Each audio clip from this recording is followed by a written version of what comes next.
So I don't know if we talked about the mentor that I have, who I absolutely love, Charlene So Smith. please share more about the mentor. Charlene Smith, Complan Canada, is such a gift. She is honestly the model of what we need more and more, especially women in business, to be like. She's been in the business for so long. Mhm. She is no nonsense. Yeah. She will tell you how to, which I love because I took her for lunch before I started my company. And I said, Charlene, I met her because she was one of my professors at UVic. And I said, you've seen my work. And like she taught me communication planning. She taught a lot of the courses that I took years ago. And I said, okay, you know my work, you've seen what I do, and you've been in the field. This is what I want to do. Be honest with me. Do you think I have the ability to do that? Because there's a million consultants out there. So like, am I, like, just be honest. Do you think? And she's like, absolutely. You absolutely have what it takes. And then she proceeded to be my first client. She hired me for the first 6 months in my job to take on, she had got a contract to do the Center for Health and Wellness at Camosun College, which is a huge project that's now being built, which is an incredible, and just working with her. And it's just, that's how she's been the whole decade that I've had my business is she's just always been there as a sounding voice, as a, because it's hard to be an entrepreneur. It's scary. And Yes. what was really made me feel better, I guess, was that even hearing from her that it's still scary for her too, after all these decades, Yep. right? It can So change on a dime.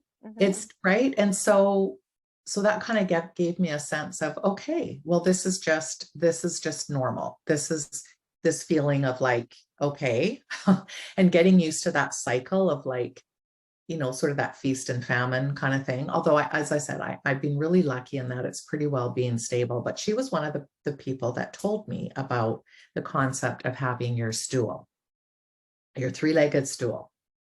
So you try to get your three clients that are your core, that bring in the bread and butter money, allowing you to then take your passion projects and kind of, so over time,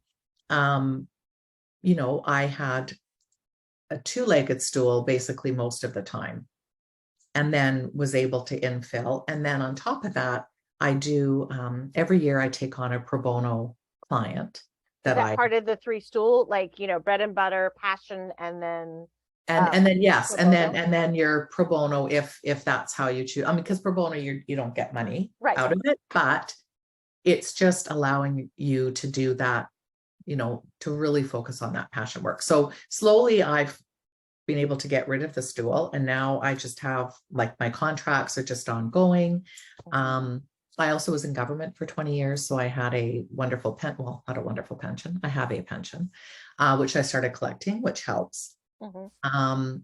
But really, I mean, much to my husband's chagrin, I really have not ever been about the money, which, it's, I've just been really lucky that because I work from home, and just the situation that we're in as a family, I don't have to worry. It's not about the money. Like I don't have to make millions of dollars. Um, so yeah, so I just feel really, really blessed, and having a mentor, um, regardless of what phase of your business that you're in, is Mhm. just so incredibly helpful. Yeah. But also, it's that collaboration again, right? And so I do the same. I've got students over the decades that I have been mentoring, or they'll call me up. They have to do an interview for UVic for a program. The number of times I've been interviewed for the same class year after year. I said, this professor must be wondering, like, what the heck, right? But they're like, no one else returns our call. No one else will talk to us. No one else. And it's like, why? Yeah. Why? So, but share your why. Why would you return a phone call, even if you weren't going to do it? Why would you return the phone call? Because it's just respectful. It's about relationships with me. Everything's about relationships, Yeah, right? definitely. And Right. our world is getting smaller and smaller and smaller. And in Victoria, especially, there's really 1 degree of separation. Mhm. When you've lived here long enough, there's 1 degree. You can talk to anybody, and for sure, you will know someone in common. Mhm. So, to me, it's A, it's the respectful thing to do. B, it's what I would have wanted people to do for me. And also, it's just how can you not want to help that next generation, do what they need to do or want to do?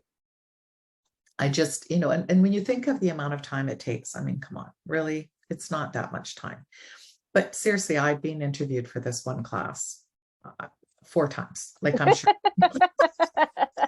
like, teacher probably goes, "Oh God, her again," right?